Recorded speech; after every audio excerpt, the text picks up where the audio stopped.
우리도 부활합니다. 그 소리는 왜 이렇게 죽은 거야? 나도 부활합니다. 부활해야 되는 거야. 부활 안 하면 큰일 나요. 할렐루야. 오늘이 부활절, 부활주일이에요. 그러니까 우리 주님이 죽음에서 다시 살아나신 날, 이 세상의 모든 종교 가운데서 다시 부활하신 종교는 기독교밖에 없습니다. 인간이 왔다가 성인으로 이렇게 사니까 그 밑에 있었던 사람들이 그를 존경하고 따르던 사람들이 그냥 신같이 여겼던 거야. 근데 우리 하나님은 만물을 창조하시고 그리고 예수 그리스도를 육신의 몸을 입고 이 땅에 내려오셔서 우리 죄값을 지불하시고 그것으로 끝난 것이 아니라 다시 살아나셨단 말이야. 그래서 기독교는 부활의 종교예요. 성탄절 그리고 나서 부활절, 이거는 잊어서는 안 되는 겁니다. 할렐루야.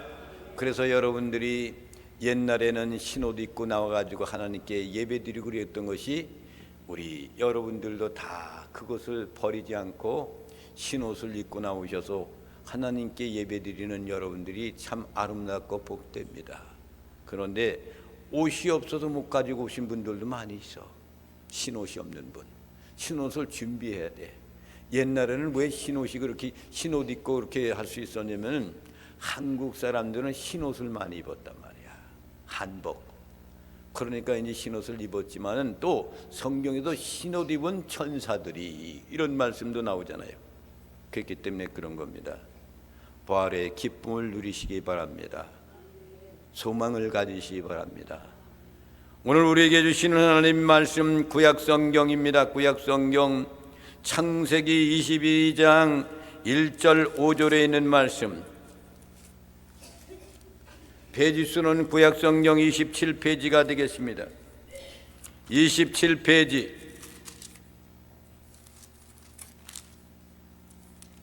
창세기 몇 장이라고 그랬죠? 몇 장이요? 22장이 틀림없구나.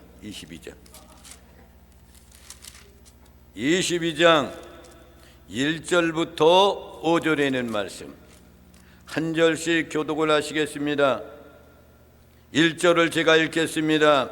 그 일 후에 하나님이 아브라함을 시험하시려고 그를 부르시되 아브라함아 하시니 그가 이르시되 내가 여기 있나이다.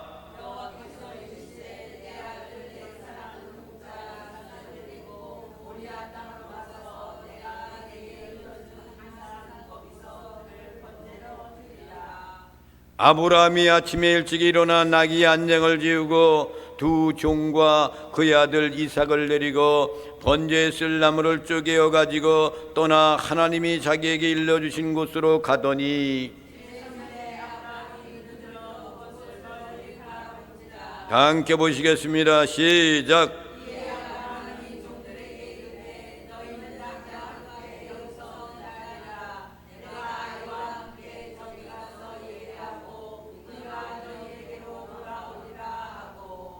마이크를 대고 하셔야 돼요. 하나도 안 들어갔잖아 지금. 그 다음에 신학성경으로 갑니다. 고린도전서. 은혜가 충만하면 잃어버리는 것들이 많아요. 고린도전서 15장. 페이지수로는 몇 페이지냐면은 282페이지. 고린도전서 15장 12절부터 19절에 있는 말씀입니다. 한 절씩 교독을 하시겠습니다. 제가 12절 말씀을 읽겠습니다. 그리스도께서 죽은 자 가운데서 다시 살아나셨다 전파되었거늘 너희 중에서 어떤 사람들은 어찌하여 죽은 자 가운데서 부활이 없다 하느냐. 만일 죽은 자의 부활이 없으면 그리스도도 다시 살아나지 못하셨으리라. 그리스도께도 만일 다시 살아나지 못하였으면 우리가 전파하는 것도 헛것이요 또 너희 믿음도 헛것이며 또 우리가 하나님의 거짓 증인으로 발견되리니 우리가 하나님이 그리스도를 다시 살리셨다고 증언하였습니다. 만일 죽은 자가 다시 살아나는 일이 없으면 하나님이 그리스도를 다시 살리지 아니하셨으리라. 만일 죽은 자가 다시 살아나는 일이 없으면 그리스도도 다시 살아나신 일이 없었을 터이요 그리스도께서 다시 살아나신 일이 없으면 너희의 믿음도 헛되고 너희가 여전히 죄 가운데 있을 것이요 또한 그리스도 안에서 잠자는 자도 망하였으리니 만일 그리스도 안에서 우리가 바라는 것이 다만 이 세상의 삶뿐이면 모든 사람 가운데 우리가 더욱 불쌍한 자이니라. 아멘. 부활주일날 오늘 설교의 제목이 부활이 없으면 망하는 겁니다. 부활이 있기 전에 죽음이 옵니다. 첫 번째는 죽음. 영원히 살 수 있는 아담과 하와는 하나님의 말씀을 언약을 깨었기 때문에 약속을 파기했기 때문에 결국은 죽음이 왔습니다. 하나님은 내 사랑하는 자녀들이 죽음에서 살아가는 것을 원하지 않기 때문에 친히 육신의 몸을 입고 이 땅에 임한 것이 거룩한 성탄절입니다. 할렐루야. 믿으시면 아멘. 그러나 이 성탄은 영원하지 않고 십자가의 죽음을 당하십니다. 십자가에서 죽음이라는 것은 우리를 구원하시기 위해서 십자가에서 죽으시는 거예요. 죄 지은 것을 유월절 절기가 되면은 어린 양을 피를 가지고 나와서 하나님께 제사를 드렸던 그것을 단번에 제사를 드리기 위해서 하나님이 이 사랑하는 자녀들을 구원하기 위해서 십자가에서 죽으시는 거예요. 그런데 십자가에서 우리 주님이 육신적인 몸을 입기 때문에 얼마나 고통스러우면은 나의 하나님 어찌하여 나를 버리시나이까 이렇게 외치도록까지 고통 속에서 나를 구원하기 위해서 죽으시는 거예요. 부활이라는 것은 죽어야 다시 살아나는 거예요. 영적으로 말할 것 같으면은 예수님을 만나기 전에는 세상적인 것으로 인하여 내가 살았지만은 예수 믿고 구원받으면 다시금 태어나는 거야. 그것이 영적인 거듭남의 역사를 말합니다. 그런데 장사된 지 3일 만에 죽은 자 가운데서 주님은 새벽에 부활의 영광을 나타냅니다. 이것은 하나님이 섭리 가운데 있는 자기 자녀를 구원하는 방법의 하나인 거예요. 그래서 죽어야 다시 사는 거예요. 아멘. 여러분도 옛날의 모습은 다 죽어야 돼. 근데 그것이 가끔 살아나. 나도 그러니까요. 여러분들은 안 그래요? 인간이기 때문에. 차를 몰고 가다가도 옆에서 막 끼어들면 저놈의 자식이 이린다니까. 이게 인간인 거야. 그럴 리 해야 돼. 그래서 저는 이렇게 운전하다 가면은 누군가가 급해 것인 것 같으면 가만히 멈추었다가 그가 들어가게끔 합니다. 얼마나 급하면 그렇겠습니까? 그렇단 말이에요. 그래서 두 번째로는 부활의 영광이 일어나는데 인간은 무덤이 큰 것을 자랑해요.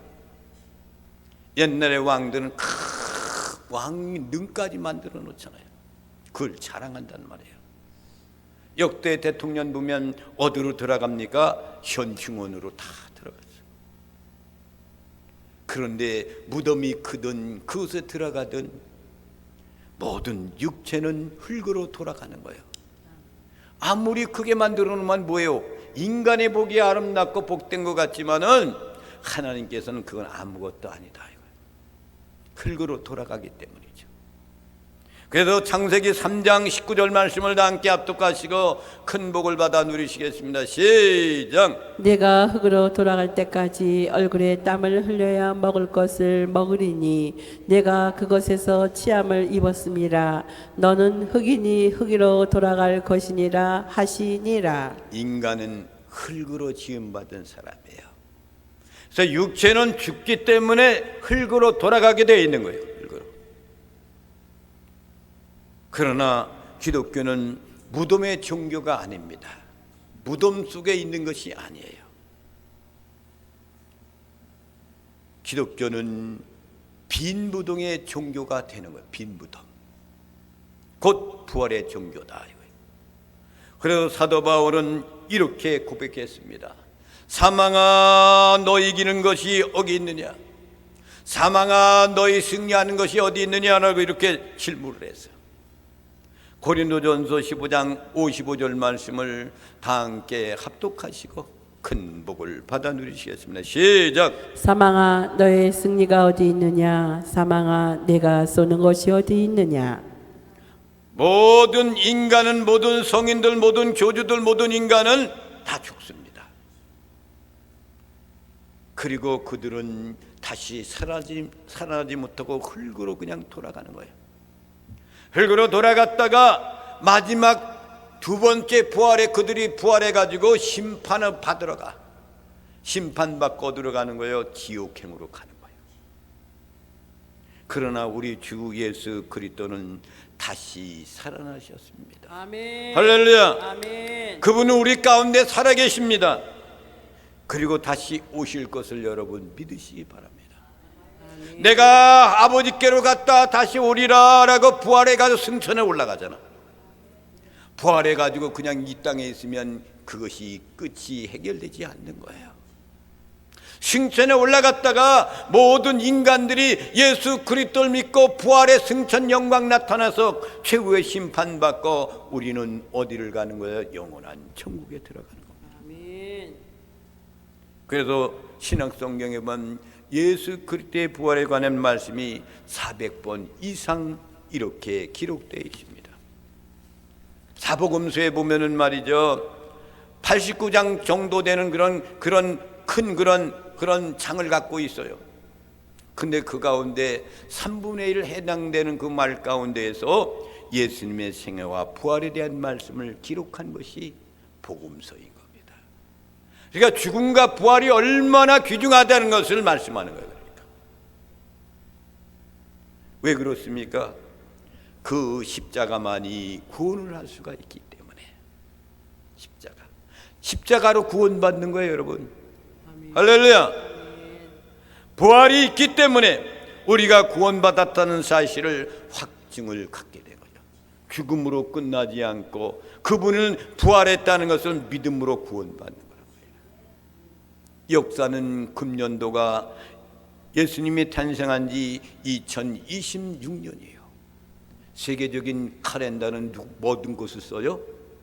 칼렌더 예수 그리스도의 생애를 쓰고 있어. 그렇잖아요, 칼렌더. 그런데 지금 불교나 유교 믿는 사람들 그 칼렌더 다 쓰고 있잖아.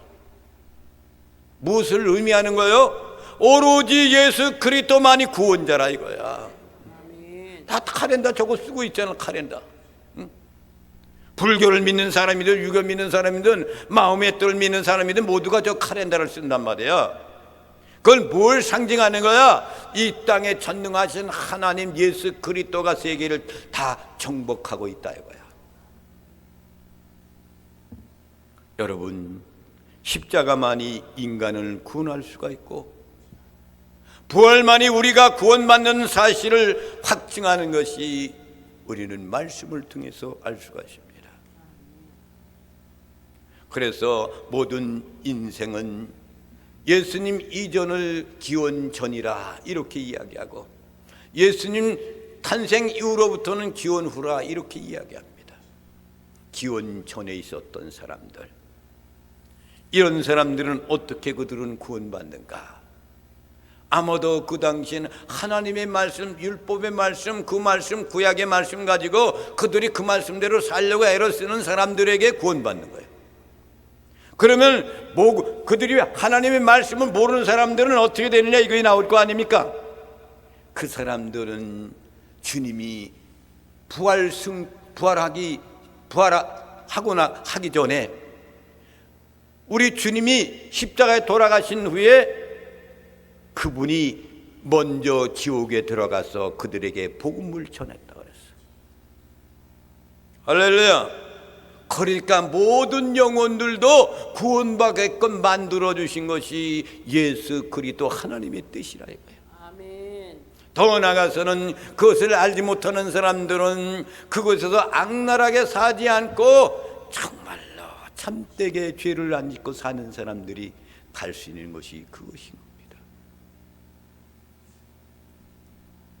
이 땅 위에서 여러분 아무리 선하게 산다 할지라도 인간은 죄인이에요. 아담과 하와가 죄를 범했기 때문에 그 혈통을 이어받은 사람들은 죄인이 아닌 사람은 하나도 없어. 이재명이 죄인 아니라고요? 죄인이에요. 그는 감옥에 들어갈 사람이 지금 대통령 하고 있어. 근데 대한민국 사람들이 참, 국민들이 참 얼마나 그냥 다 봐주는지 몰라. 응? 그렇다니까. 이걸 뭘 상징하여? 어떠한 권력을 갖고 있으면 죄인도 그냥 권력을 가지고 누리고 있는 거예요. 그래서 인간은 명예와 권세 아래서 그냥 숙이고 사는 것이 오늘날 인간의 모습인 겁니다. 예수 그리스도를 믿으면 영원한 천국에서 주님과 함께 살아가는 것을 여러분 믿으시기 바랍니다. 아멘.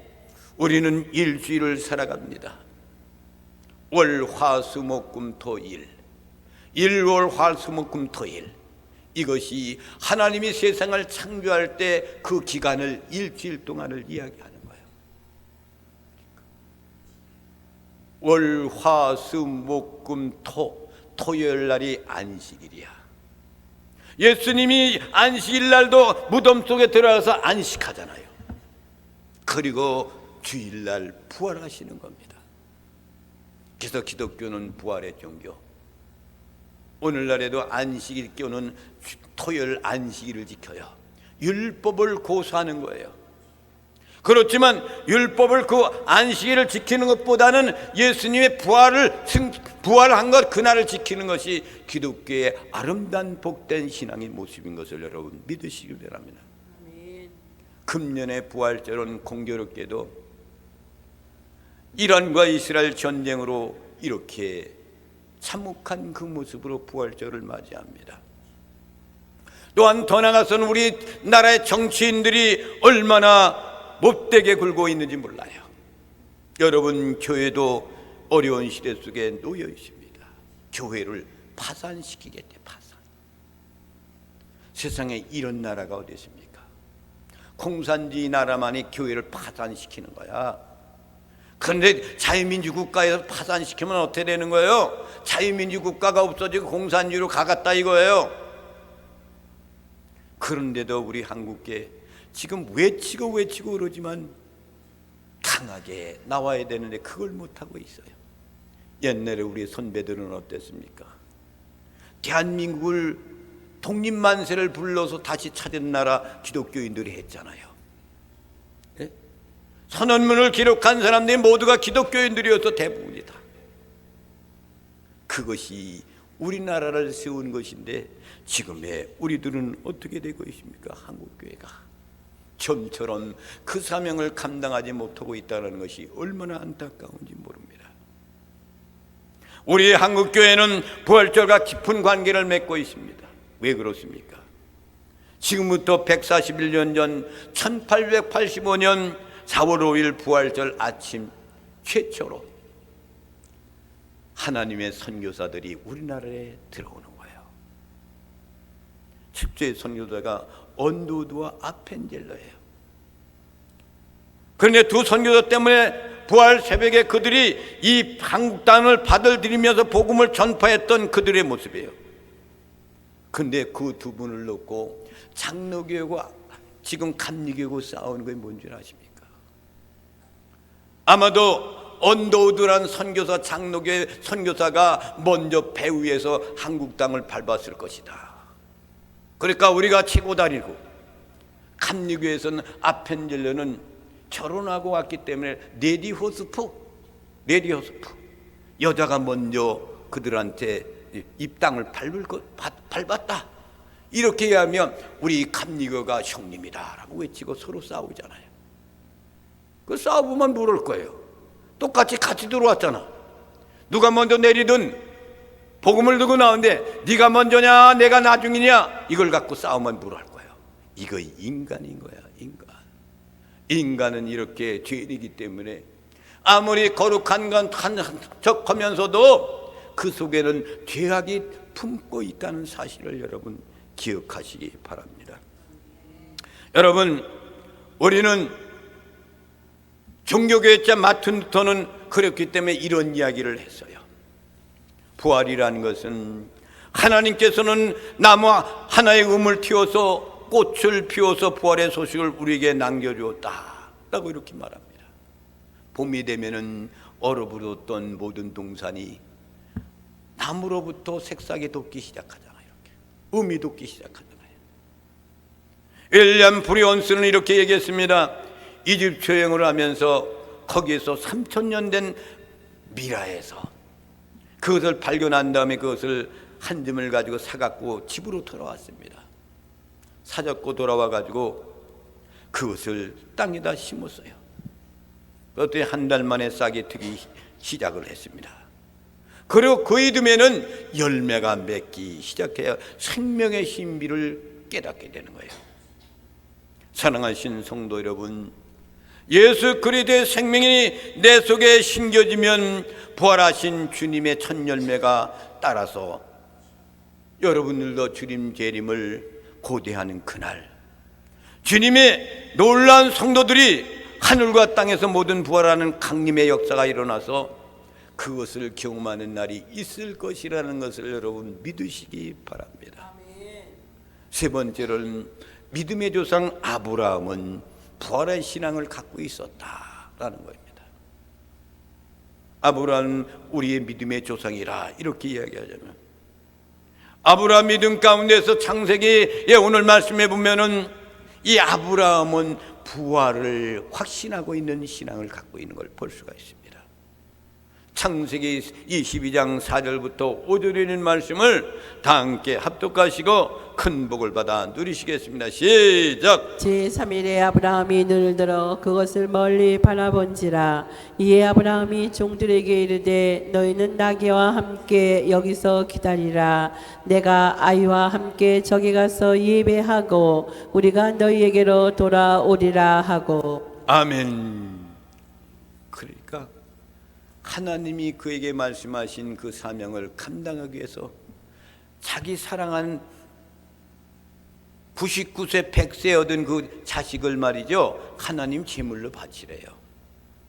그러니까 그가 순종하고 가서 바치는데 오늘 말씀에 보면 이렇게 말씀하잖아요.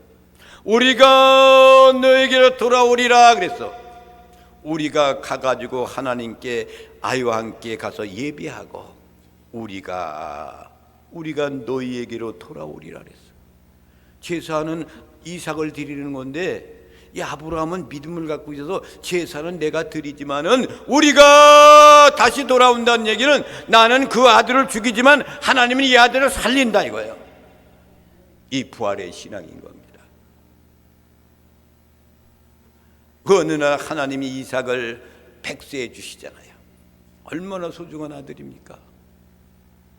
고이고이 잘 기르고 있는 아들, 이제 소년기가 되었는데 하나님이 그 자식 이삭을 하나님 제물로 드리래. 근데 부인한테 이야기 안 하잖아요. 이야기하면 큰일 날 것 같으니까, 못할 것 같으니까.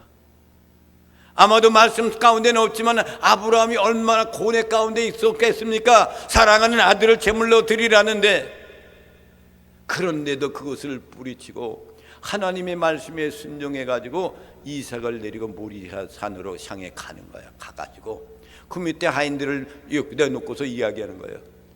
우리가 애 아들과 함께 그 모리아산에 가서 예배드리고 그리고 난 다음에 제물을 드리고 난 다음에 우리가 돌아오리라. 이런 고백이란 얘기는 나는 이삭을 죽이지만은 하나님은 살릴 것이다, 그 믿음이에요. 아멘. 부활의 신앙을 갖고 있는 거란 말이에요. 아멘.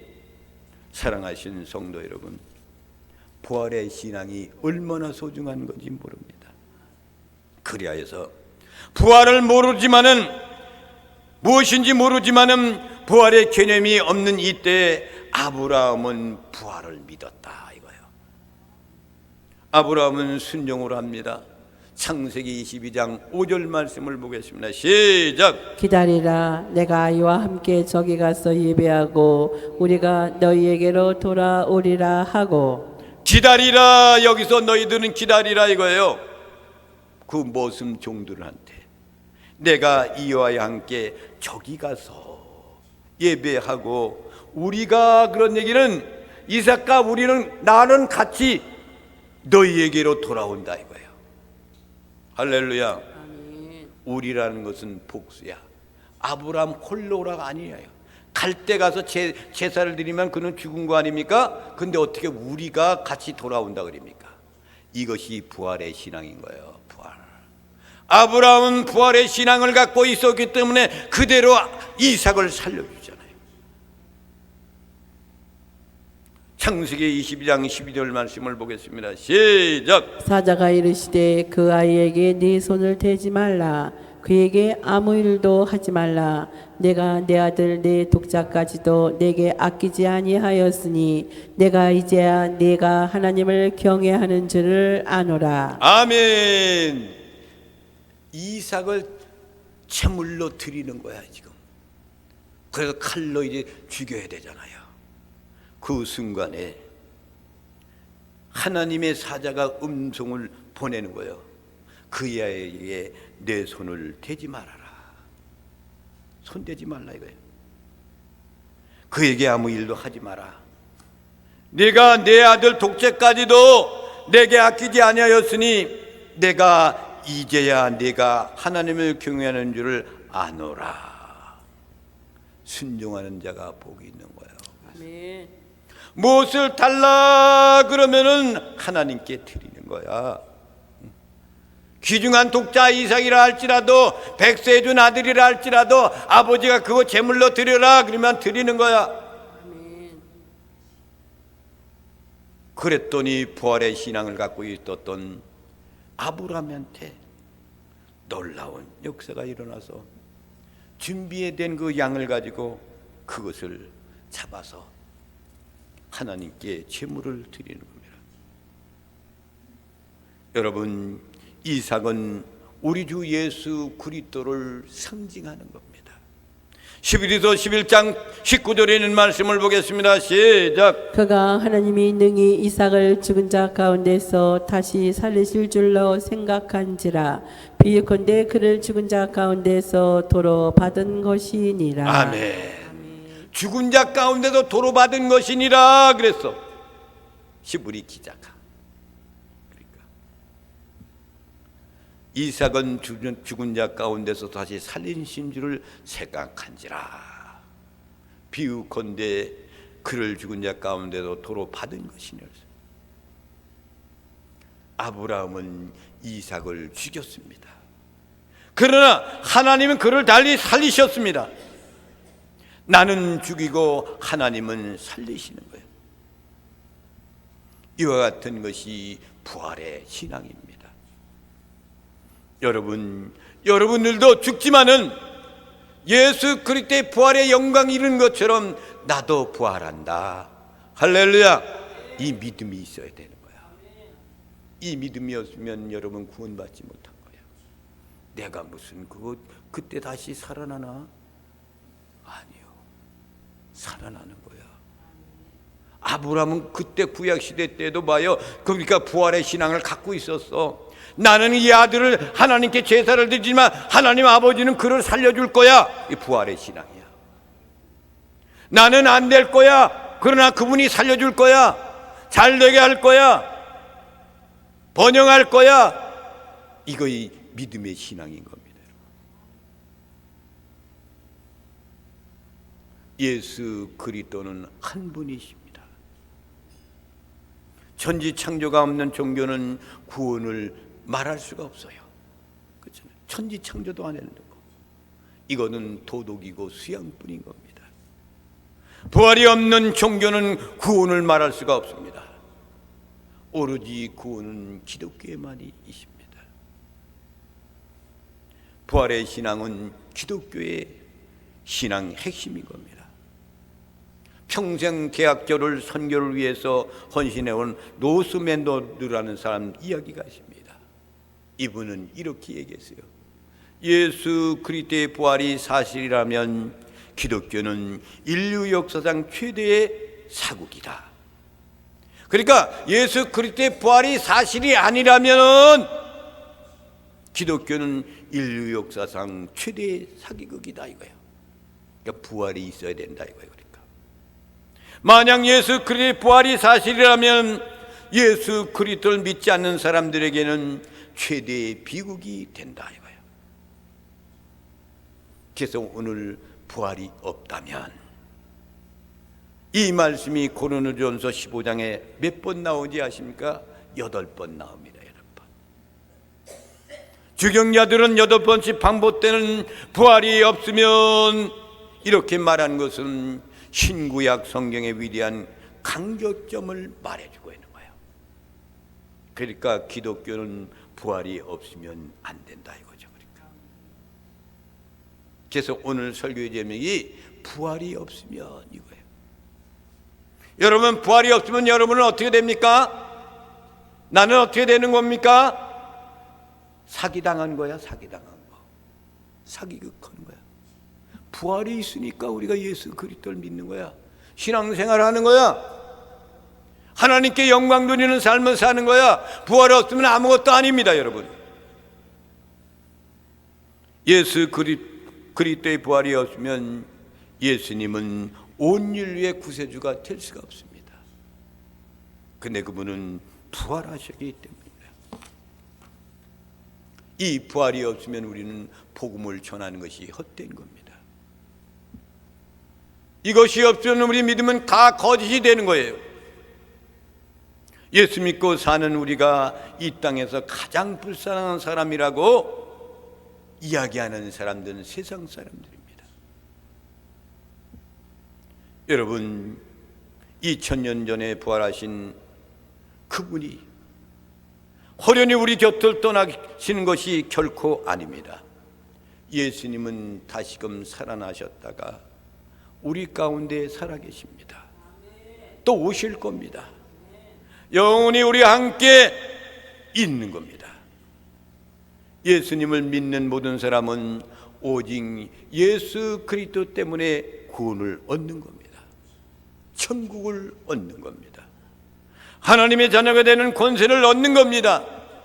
영생을 얻는 겁니다. 그래서 죽음을 두려워하지 않는 것이 기독교인의 아름다운 믿음의 모습이에요. 교회 밖에 있는 사람들이 우리 예수 믿는 사람들을 어떻게 평가하는지 아십니까? 그들은 죽음을 두려워하지 않는다. 그들은 모든 것을 두려워하지 않는다. 예수님을 전하가 죽어도 자랑스럽게 생각한다. 그들은 장례식을 치를 때면은 찬송을 부른다. 감사한다고 말하고 있다. 그리고 묘지를 향해서 달려갈 때도 그들은 소풍 가는 것처럼 노래를 부르며 간다. 세상이 볼 때 참 이상한 사람들이 이게 바로 우리 기독교인이라 이거예요. 그러나 김환란 박사님은 이런 말씀을 하고 마지막을 운명을 했습니다. 내가 죽고더랑 슬픈 장상곡을 부르지 말아라. 승리의 행진곡을 불러달라고 말씀하셨습니다. 왜 그래요? 부활이 있기 때문에. 부활이 없으면 이 세상에 희망이 있을 수가 없습니다. 구원이 없습니다. 어두운 이 땅의 미래가 없는 겁니다.